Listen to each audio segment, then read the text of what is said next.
It's been 4 days since George Floyd died in police custody in Minneapolis, and the rage over his death is escalating. You guys have seen the videos all over social media. Protests have grown more violent over the past 24 hours. Last night, a group set a police precinct on fire, forcing the department to evacuate. The building is clear and no serious injuries were reported. Now, that precinct is the base of the 4 officers who were fired after Floyd's death.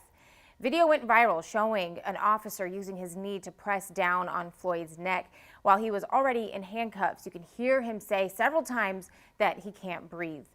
Now, while authorities ask for patience in the investigation, protesters insist the officers need to be charged. The protests that began as peaceful are now spiraling out of control. Stores have been looted, businesses damaged, and cars destroyed.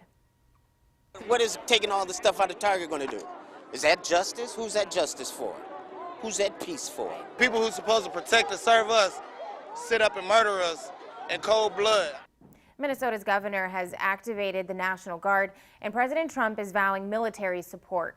More protests across the country are planned for later today.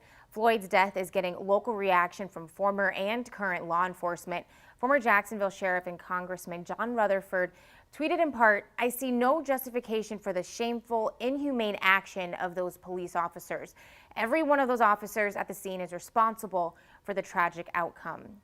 And Fernandina Beach Police Chief Jim Hurley released a statement on Facebook saying in part, he joins police chiefs from cities large and small in, quote, expressing my disappointment and condemning the horrific actions of a few that serve to undermine the good works of police officers all across America.